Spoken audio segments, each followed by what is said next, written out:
Denis Monnière a publié plus de 20 ouvrages, des revues, journaux, des honneurs. Et ce soir, il est avec nous, c'est un honneur. Merci beaucoup, monsieur Denis Monnière. Chers amis, merci d'être là ce soir. Si vous êtes ici avec nous, c'est parce que vous avez le courage de l'indépendance et que vous voulez refonder le mouvement indépendantiste. La dernière élection québécoise a été calamiteuse et a fait une démonstration indubitable qu'il y a eu régression du mouvement indépendantiste. Si on veut refonder ce mouvement, il faut être capable d'identifier les erreurs qui nous ont conduits à ces échecs répétitifs. Et reconnaissant ces erreurs, on pourra peut-être mieux identifier les remèdes qu'il faut appliquer pour faire avancer nos idées. À ma connaissance, il y a 4 erreurs fondamentales qui ont été commises à travers l'histoire. Et ce soir, je vais vous parler de l'histoire du mouvement indépendantiste et en particulier de l'histoire des 50 dernières années. La première erreur, c'est qu'on a confié l'avenir de la nation à l'opération du Saint-Esprit. Catholiques, nous avons été, catholiques, nous sommes restés, parce que les dirigeants souverainistes, pendant 50 ans, ont entretenu l'illusion que le projet de libération nationale pouvait se réaliser grâce à l'opération du Saint-Esprit en parlant le moins possible. C'est avec une naïveté déconcertante que ces dirigeants souverainistes nous ont expliqué pendant 5 décennies qu'il ne fallait pas se servir des pouvoirs de l'État du Québec pour faire la promotion de l'indépendance. À leur avis, les Québécois découvriraient les mérites de l'indépendance par l'action du Saint-Esprit. Pendant ce temps-là, les fédéralistes ont utilisé tous les moyens de l'État canadien et ceux de l'État du Québec pour faire la conquête des esprits et incruster l'identité canadienne dans la tête des Québécois et des Québécoises. Deuxième erreur, celle-là bien connue, l'étapisme et le référendisme. Depuis 1974, l'essentiel du débat dans le mouvement indépendantiste porte sur la mécanique de l'accession à l'indépendance et sur l'opportunité de faire ou de ne pas faire un référendum. Plus récemment, Québec solidaire a introduit une variante de cette approche en centrant le débat sur les modalités de convocation d'une assemblée constituante. En attendant le grand jour du référendum ou de l'Assemblée constituante, on a enfermé le projet national dans un cadre étriqué, celui de l'action d'une province. Le projet indépendantiste a été détourné de sa finalité première, qui est de libérer le Québec de la domination étrangère canadienne. Ces mots-là n'ont jamais été utilisés par les leaders du mouvement souverainiste. Ils ont peur des mots. Ils ont peur du mot indépendance. Ils ont peur du mot aliénation. Ils ont peur du mot colonialisme. Quel a été cet objectif de la stratégie étapiste? Ça n'a pas été de convaincre les Québécois de sortir du Canada. Ça a été de convaincre les Québécois de voter pour un bon gouvernement qui servirait les intérêts du Québec en négociant avec le Canada. Ça fait des indépendantistes forts. Troisième erreur stratégique, c'est l'électoralisme. Dans le discours des souverainistes, on a soutenu que les Québécois et les Québécoises ne pouvaient pas adhérer à l'indépendance pour elles-mêmes et qu'ils ne se laisseraient convaincre que par les bénéfices immédiats que leur procureraient les politiques de l'État provincial. Ce raisonnement est totalement faux et illogique. Et voici 4 raisons de cet illogisme. En premier lieu, il y a une contradiction fondamentale, puisqu'un gouvernement provincial n'a pas les ressources ni les leviers de pouvoir pour satisfaire toutes les demandes de la société. Cette logique du bon gouvernement ne peut que susciter des déceptions et des abandons, comme cela s'est produit en 1982, au moment où le mouvement syndical, qui avait obtenu des concessions extraordinaires du gouvernement Lévesque, s'est dissocié de ce gouvernement lorsque la crise des finances publiques est arrivée. Cette logique du bon gouvernement soumet l'accession à l'indépendance au chantage des groupes d'oppression qui demandent toujours plus de bénéfices pour appuyer la souveraineté. Et cela s'est malheureusement produit en 1995. La CSN et la CEQ ont dénoncé le gouvernement de Jacques Parizeau parce qu'il consacrait trop de temps à la souveraineté et manquait, disait-il, de vision sociale. Ça ne fera pas un gouvernement, ça ne fera pas un mouvement indépendantiste fort avec des alliés qui sont toujours en train de bargainer leur appui.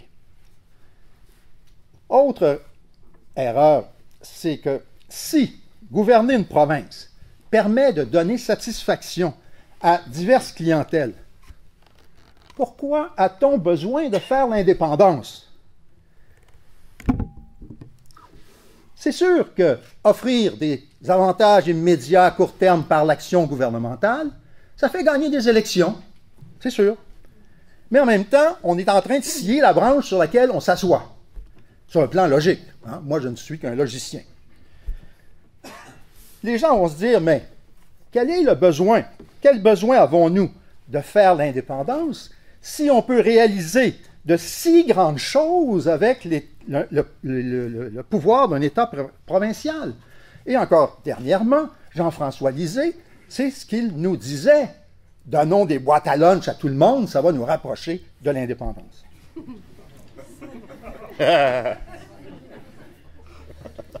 Autre erreur. Les stratèges du Parti québécois ont oublié que les intérêts particuliers ne sont pas nécessairement compatibles avec l'intérêt national. Les politiques économiques du Parti québécois ont nettement favorisé l'émergence d'une classe d'affaires francophone. Mais celle-ci n'a pensé qu'à ses intérêts à court terme et a défendu le fédéralisme lorsque le temps des choix est venu. On aura beau avoir les meilleures politiques économiques d'un gouvernement provincial pour essayer d'attirer les gens vers l'indépendance, ces gens-là ne pensent qu'à leurs intérêts immédiats et ils vont donc aller là où c'est le plus payant.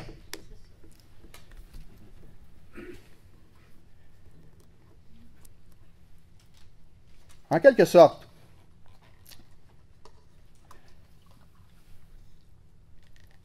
on s'est dispersé, on s'est épivardé en subordonnant la lutte pour l'indépendance à un projet de société particulier. Ce qui a pour effet direct dans la conscience collective d'évaluer l'importance et l'urgence de l'indépendance et aussi, par définition, un projet de société, ça divise. Et donc, ceux qui ne partagent pas ce projet de société ne viendront jamais soutenir un projet d'indépendance. Autre erreur de la logique du clientélisme, et ça c'est assez hallucinant, c'est qu'on a développé un discours qui a totalement fait abstraction du Canada. Les discours du Parti québécois et de Québec solidaire fonctionnent comme si le Canada n'existait pas et n'avait pas de capacité d'intervention dans le débat public au Québec. On fait des campagnes électorales en oubliant de faire la critique systématique du régime canadien. On oublie que le Canada n'est pas un acteur inerte, qu'il peut adopter des politiques publiques pour satisfaire lui aussi des clientèles spécifiques et obtenir leur soutien aux plus meilleurs pays du monde. Je passe toutes les mesures que le Canada a adoptées à cet égard et qui ont réussi. Que faire maintenant pour refonder le mouvement indépendantiste? Il faut d'abord recentrer le discours indépendantiste sur l'essentiel. Il ne faut plus entretenir cette vision candide du politique et faire croire qu'il n'y a pas d'obstacle à l'indépendance, qu'il suffit d'une majorité de vote au référendum pour la réaliser. Il faut accepter qu'il y aura une lutte, une confrontation, parce que la liberté implique le combat. Et l'exemple catalan est très parlant à cet égard. Le nouveau discours indépendantiste doit rompre avec la logique du clientélisme, distinguer l'essentiel de l'accessoire et justifier la nécessité de l'indépendance sans y mettre de conditions. Le nouveau discours indépendantiste doit être axé sur les mérites de l'indépendance et non pas sur le projet de société. Il faut rompre avec l'identité et la légitimité du Canada et notre programme doit viser essentiellement le contrôle de la totalité des lois, des impôts et des traités. Autre critère, et je passe très rapidement parce que là on m'a dit que mon temps était écoulé, autre critère important pour relancer le mouvement indépendantiste, c'est le transparlementarisme. Être indépendantiste veut dire penser globalement le Québec et ne pas se laisser enfermer dans le piège du fédéralisme fondé sur la logique de la division des pouvoirs qui a structuré toute la pensée nationaliste depuis l'acte d'union. Être indépendantiste, ça implique qu'il faut intégrer la totalité de ses pouvoirs dans ses engagements et dans ses prises de position. Il faut sortir du provincialisme, il faut développer un programme qui est valable à la fois pour gérer des politiques canadiennes et gérer des politiques québécoises. Le nouveau mouvement doit donc combattre ce que j'appelle le bicéphalisme, incarné par la théorie des deux nations.